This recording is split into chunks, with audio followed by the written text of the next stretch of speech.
Hope. It's one of the few things that separates us from animals.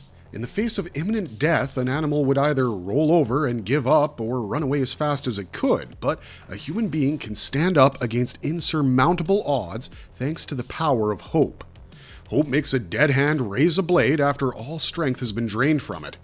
Hope makes tired feet run at top speed when one absolutely needs to win a race.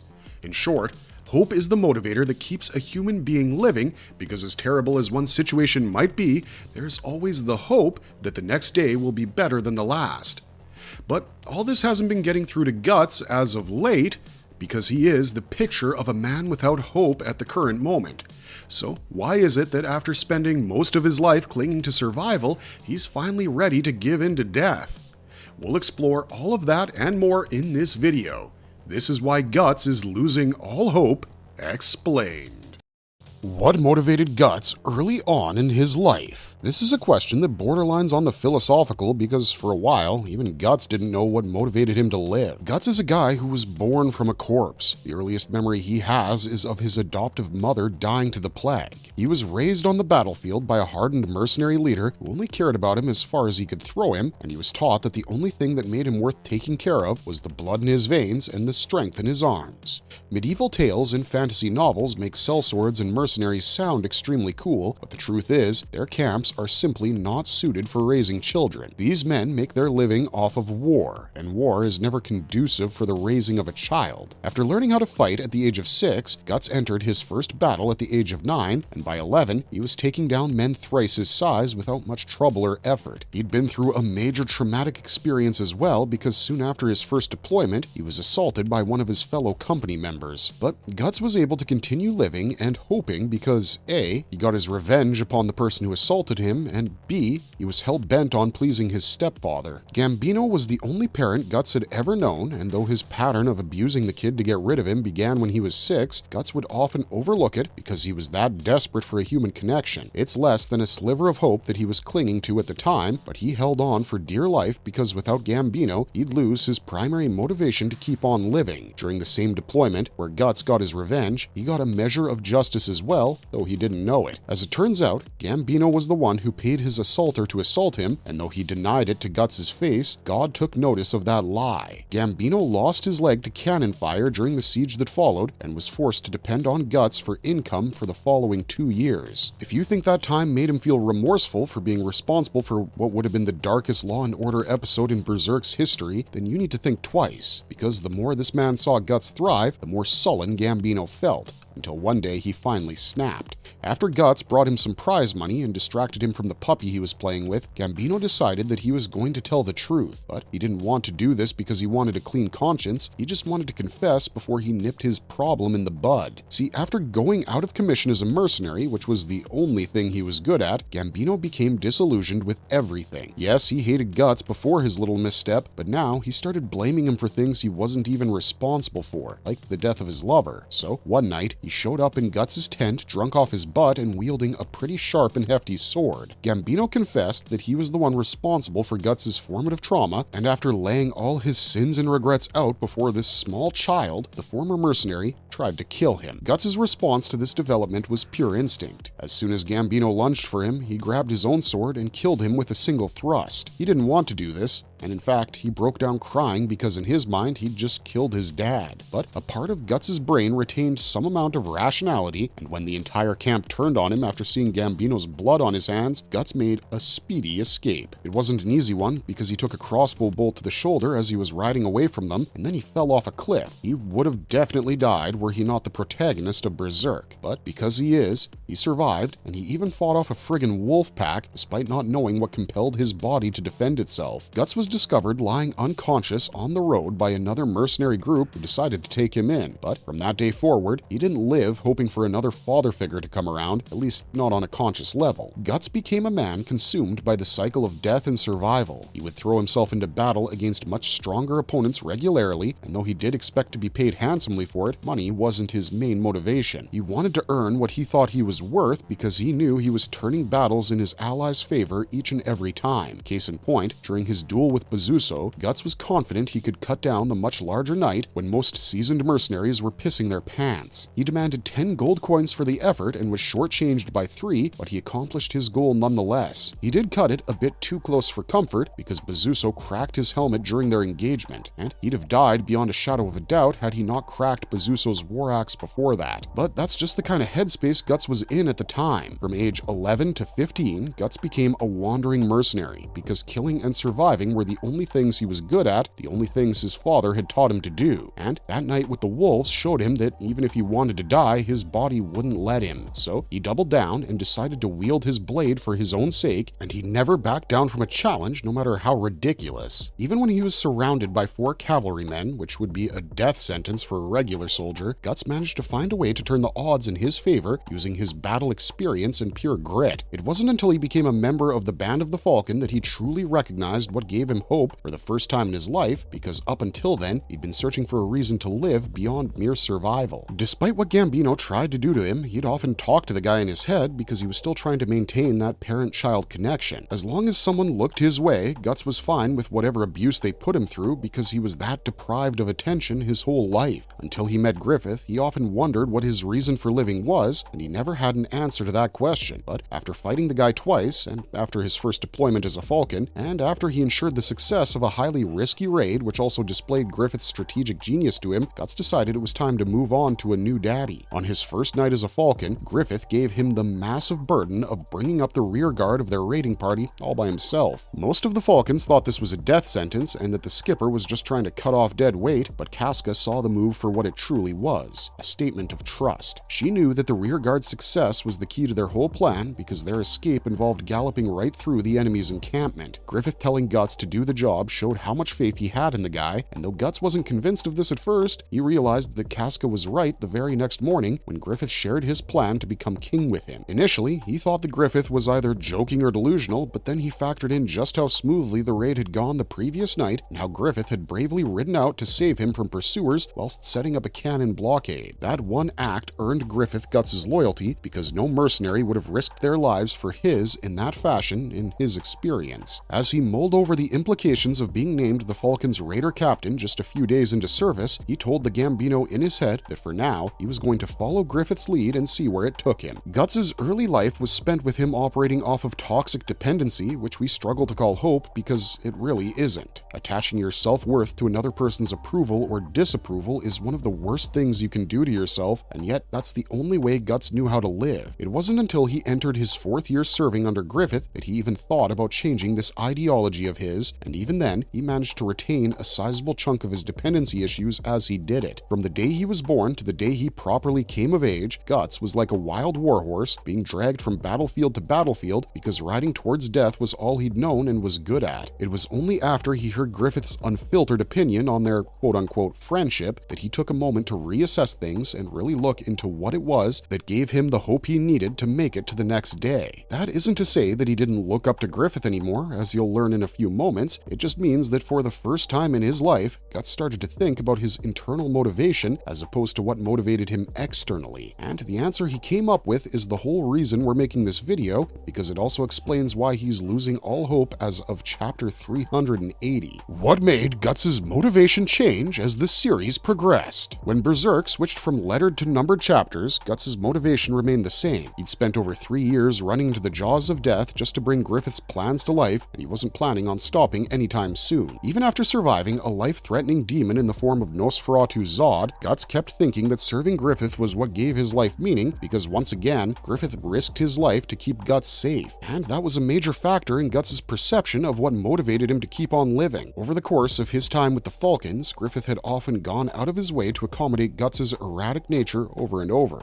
In the first numbered chapter of Berserk, Guts broke with the Falcons and charged horse first into an entire battle line of enemy knights, and instead of chastising him, Griffith told him he had it covered. Then the gang went up against Zod, and without caring for his own well-being or the fulfillment of his dream, Griffith just put himself into the line of danger and faced off against an apostle just to save Guts. This confused the latter because all the times Griffith had done this for him before, his life wasn't at risk the way it was with Zod. So when he asked him why he did it, and Griffith said he didn't need a reason to put himself in harm's way for Guts' sake, Guts decided that that would be the reason he continued to live. He wanted to wield his sword for Griffith and help him achieve his dream, and he would have most likely held on to that thought process had he not heard what Griffith's definition of a friend was. See, after surviving Zod, there was an attempt on Griffith's life in plain view of his men and the Princess of Midland, and at first, Guts thought he'd been tasked with dealing with the perpetrators of the attack because he and Griffith were friends. Griffith would often say things like Guts was rough enough to share all this with, which to Guts' mind meant they were one and the same. The shining White Falcon couldn't get his hands dirty because for his goals he required a clean conscience and a political record, but the Black Swordsman could get the job done, no questions asked. Yet, in the process of eliminating Griffith's courtly rivals, Guts got the blood of an innocent on his own conscience, and this disillusioned him with the state of things just enough to seek out Griffith at an event he wasn't invited to. His aim was most likely to make sense of the senseless killing of Count Julius's adolescent son, and if he actually found Griffith alone, he would have had it out with him. Sadly, Griffith was in the middle of making his move on Princess Charlotte, and so Guts was forced to wait and hear their conversation before he went up and initiated his own. It was this exchange between Griffith and Charlotte that made Guts realize what an idiot he'd been all this time, because he thought Griffith was truly a friend to him. But now, Griffith revealed that he didn't think any of the Falcons were his friends, and that to him, a friend was someone that he could call his equal. Someone that had a dream of their own, someone who would cling to that dream and fight him if it meant they could achieve their goals. That was the kind of person Griffith would call a friend, and when Guts hears this, he realizes he didn't even fulfill the basic criteria for friendship in Griffith's eyes. His whole life, he'd wandered from one fight to the next just to see if he could make it out, and when he signed up with the Band of the Falcon, he wanted to help fulfill Griffith's dream instead of acquiring a dream of his own. That was the day that Guts realized that he didn't have any personal motivation to continue to live, and so he made the call to change that fact. Yes, he was still being motivated by his toxic dependency issues in that he was still seeking Griffith's approval by becoming his equal, but for the first time in his life, Guts thought about standing shoulder to shoulder with someone, instead of being satisfied with staring at their back. So he decided that he was going to leave the Band of the Falcon once the 100 Years' War came to an end, and that's exactly what he did. The Battle for Doldry was his last deployment as a Falcon because Guts needed motivation and hope that wasn't attached to someone else in his life. He needed to discover who he really was and why he really did the things that he needed, and he needed to know for whose sake he would be wielding his blade from that point forward. There was a brief moment before he left the Falcons where Guts thought that the reason might be Casca because they'd just started getting closer, but he left before they could explore anything serious. That motivation does come back to him later on in his life, but we'll get to that in a bit. After his departure from the best mercenary crew he'd ever worked with, Guts went into the mountains and started training all by himself. He squatted at the house of a blacksmith named Godot, who would go on to become a mentor of sorts to him, and after spending a year with Godot and his adopted daughter Erica, Guts realized that he loved fighting for the sake of fighting. This wasn't a major revelation to anybody who'd been following his story because we'd seen that gleam in his eye whenever he found himself in a sticky situation, but Guts admitting it to himself was a major breakthrough. His conversations with Godot made him realize that the reason he kept risking his life on the battlefield was because he was addicted to the sparks that flew off of clashing swords, and that his sword wasn't just an extension of his arm. Guts held his first blade at the age of 6. He'd spent more time with a sword in his hand than he had without, and though it wasn't a perfect goal like Griffith's dream of becoming king, being the best swordsman in the world was what Guts truly wanted. He decided on that mountainous abode to become a warrior without peer, to test himself against insurmountable odds time and again, because each victory strengthened his conviction in himself, and that's the kind of motivation he had when he finally departed Godot's place. In Chapter 41, we see Guts enter an arms tournament where he clowns this Eastern circus performer called Salot, and we notice that Guts has that gleam in his eye again. He truly enjoyed his brief dance with Salot, even if he was just mocking the guy through all of it, and he knew that as long as he had his blade by his side, he could find his way out of any situation. To make things even sweeter, he reunited with Casca and finally consummated his budding relationship with her, even though he'd placed it on the back burner for a full year. Before infiltrating Wyndham to rescue Griffith, Guts was in the best place he'd ever been because he'd finally found true hope in the abyss of despair that was his life. He knew what he wanted to do, he knew he was the best at his lethal profession, and he finally had the girl of his dreams who not only accepted him for who he was, but also helped him resolve all the trauma from his childhood. Guts and Casca didn't just sleep with each other, they brought their respective insecurities and traumas to the surface and accepted them for what they were, accepted each other for who they were. Guts began that tryst rather dangerously because he started getting flashbacks to his assault and nearly assaulted Casca himself, but when she took the news of him being a father killer with gray embrace and open arms, he knew that he could finally let go of his toxic dependency issues. No longer would he have to keep staring at someone's back to make himself feel better. With Casca at his side, he felt invulnerable, and he was on his way to becoming a truly great man. But then, the eclipse happened, and Guts' motivations were sullied by the heinous acts of the man he once considered his friend and idol. When presented with the choice between living out the rest of his days as an invalid and gaining supreme power by burning his past in the flames, Griffith chose the latter, and this led Guts to gaining a whole new motivation to continue living his life: revenge. We're not going to rehash the events of the eclipse here because we've done that too many times on this channel and you guys know enough about it to get what we're trying to say here. But the main thing to remember is this: his original hope of becoming the best swordsman in the world now gets warped into becoming the best demon hunter in the world. The eclipse changes Guts on a fundamental level. He becomes obsessed with finding and killing Griffith for what he did to Casca, and he doesn't care about Casca herself as much as he should,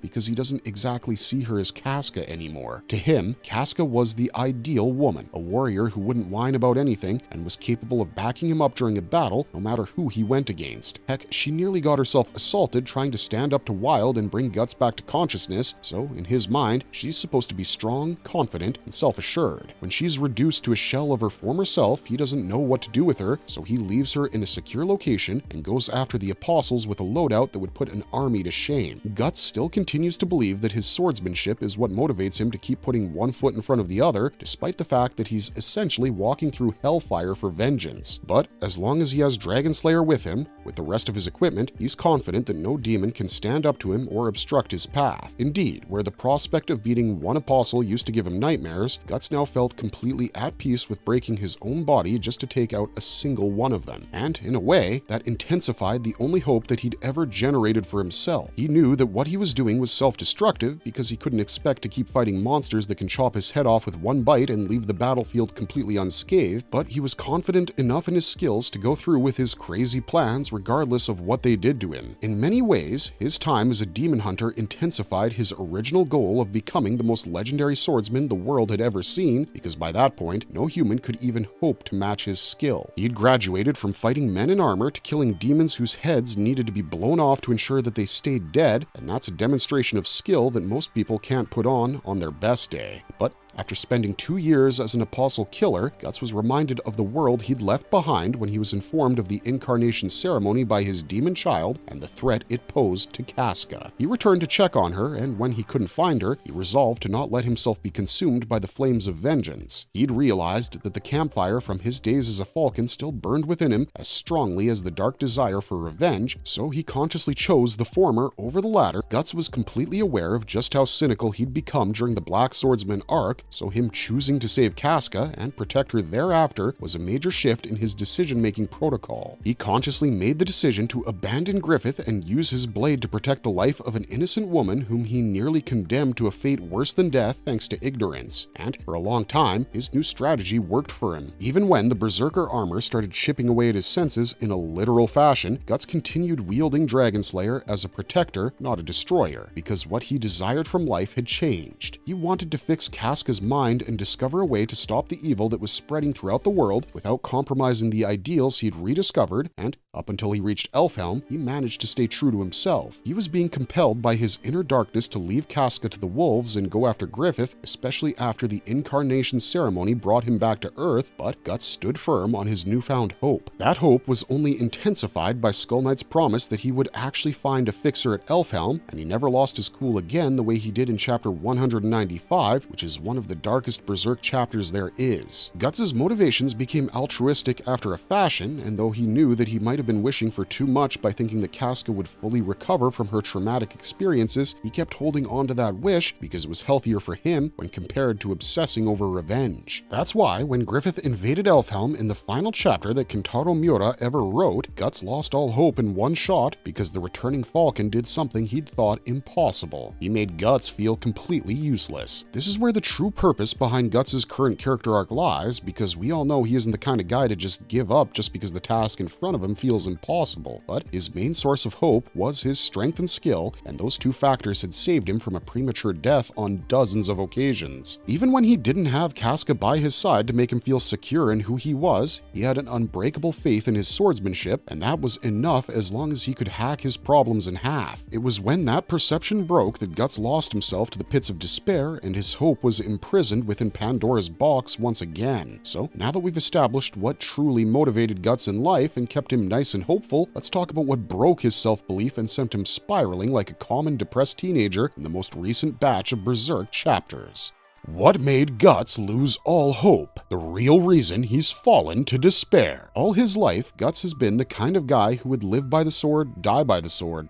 His swordsmanship defined who he was and kept him alive through circumstances that would have claimed the lives of lesser men. In a way, his blade was him, because without it, Guts had no idea who he could even be. So, when Griffith showed up on Elfhelm in chapter 364, Guts was ready. He'd spent several months learning how to draw out the Berserker armor's power just enough so he could keep on fighting without losing himself. After killing countless dead spirits and apostles, his Dragon Slayer had adapted to the astral world and become capable of cutting down all kinds of mythical creatures, including God Hand members. Guts got a taste of the latter in Clip-Off when he unexpectedly ran into Slan. Though she'd only manifested herself temporarily using Troll Guts as a medium, she was vulnerable to Guts' cannon arm, and he managed to split her womb in half with his unreasonably massive blade. That was proof of concept the Dragon Slayer could not only touch, but kill God Hand members under the right conditions, and following Griffith's incarnation, the conditions were just right. He now had a body of flesh and was on the same plane of existence as Guts. The only thing that had kept the latter from pursuing the former was his commitment to Casca, which he fulfilled when she walked through the Corridor of Dreams. As of chapter 364, Guts was free to chase and kill Griffith whenever he wanted, and he assumed, quite reasonably might we add, that he would be able to do both of those things. Heck, he killed the friggin' Sea God, and the Sea God was as large and lumbering as Emperor Ganishka in his Shiva form. When Berserk returned to publication with chapter 365, we saw Guts doing exactly what we thought he would do, which is lunging straight for Griffith's neck. But to his shock and our own, none of his sword strikes even reached the guy. In fact, it felt like Guts' blade was phasing through him each time he tried landing a hit, and after a good couple dozen attempts, he realized that his efforts were in vain. He had known for a while that the God Hand had powers that went well beyond any challenge the apostles could present him with, and he knew that cutting Griffith down wouldn't be an easy task, but he didn't expect his sword to fail him so utterly, and to compound on his misery, Griffith kidnapped Casca while being fully conscious this time around.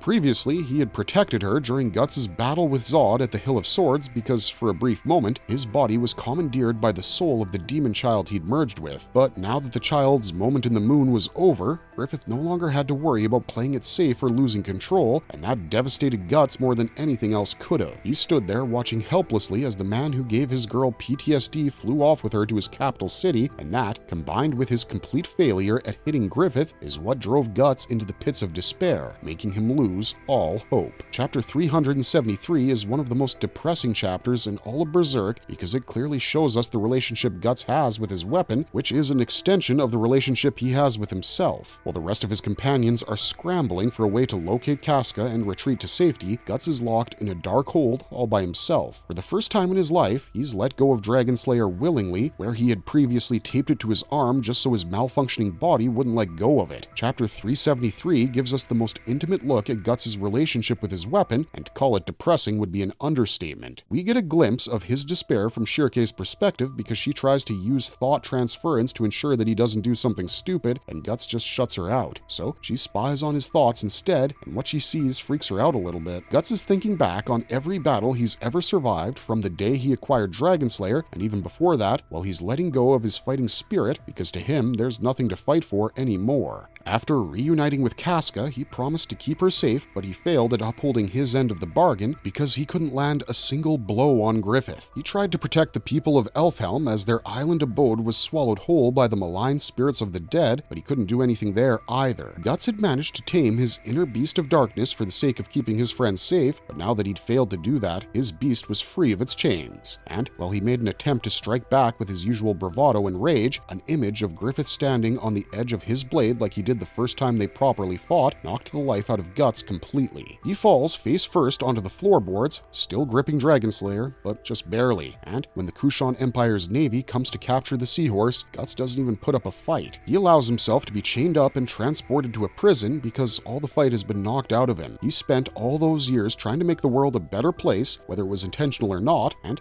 In the end, all he had to show for it was nothing. Casca wasn't by his side after all the struggles they'd gone through together, and he couldn't even trust his own skill anymore after the Elfhelm fiasco. Things got so bad that when Rakshas unexpectedly invaded the Kushan capital, Guts, instead of having his usual murderous reaction to an apostle's presence, just offers him his own head, calling him his personal angel of death. That's pretty unusual for a guy like Guts, but it makes perfect sense when you consider just how far he'd let himself down when he failed to do any sort of damage to Griffith. Fighting is what Guts lived for, after all. It's the one thing that makes him like Goku from Dragon Ball Z, the spirit to keep looking for stronger challengers no matter whether his own power level matches theirs or not. But when Griffith punked him with no effort, all the fight went out of Guts and he was forced to deal with the facts. The fact is that his girl had been stolen, his body was malfunctioning, and without a suit of armor that's literally driving him crazy, Guts just isn't all that reliable as a warrior anymore. He knew this about himself when he was training on Elfhelm shortly before Griffith's arrival. He tried using his throwing knives but missed his target by a large margin. He tried to cut a fish in half, but he couldn't even do that. In the end, he admitted that he had to continue relying on the Berserker armor, but now that seems like an option he no longer has access to, and that's the real reason that Guts is losing all hope. Yes, Casca being back in Griffith's clutches plays a huge role in his current predicament. In fact, she thinks so herself in chapter 372, where we get a rare chapter from her point of view. When Griffith was flying away with her, all Casca could think was that without her, Guts would surely crumble because he'd take it all way too personally. And while she's half right, the other half is more important in our mind. Throughout his journey as the Black Swordsman, Guts has moved away from his toxic dependency issues. Instead of finding his worth through the perception of those around him, Guts has started to build up his character in his own mind. His strength and swordplay were the pillars that kept that self-perception intact and stable, but now that he can't rely on either of those things, is it any wonder that he broke down as rapidly as he did? If you were only good at one thing in life and that was taken away from you, would you be able to bounce back the very next day like nothing had happened? This is a problem that even veterans in any given field encounter when they're returning from a life-threatening injury or something akin to it. And what is Guts if not a veteran demon hunter? Professional wrestlers who have been out of commission for a while say that returning to the ring is a harrowing prospect for them because they just don't feel like they'll have that same kind of flair anymore. And that's a problem that Guts is struggling with as well. He knows that if he's put in front of a human being, he'll beat them easy as pie, but his targets aren't human anymore. So what will he be able to do against seemingly immortal monsters when he can't even trust himself to fight them? This is why when Daiba locks him in the stupa in chapter 383, he says that the only thing that can save Guts is a sincere conversation with himself. Daiba knows that Guts is at a point where he's lost all his self-confidence and self-belief, but if he doesn't rediscover those things, then they're all doomed. Guts is their greatest war asset after all. He has personally dispatched several prominent apostles to the Netherrealm and knows exactly what needs to be done to deal with Griffith's massive apostle army. But if Guts starts kneeling to one as if he's been waiting for the chopping block to come to him, how can anyone else hope to survive the coming tide of darkness? So if anyone tells you that Guts is just sad that his girl was stolen from him, send them this video because they need to reread Berserk and understand just how closely Guts' identity is tied to his swordplay. He's been handling a blade since he was 6 years old, and he spent more time fighting than he did having a childhood. The fact that Griffith undid his efforts so effortlessly isn't what's making him despair right now, and we hope for his sake and ours that he finds a way back to hope after going through whatever transformation awaits him within the Kushan Stupa.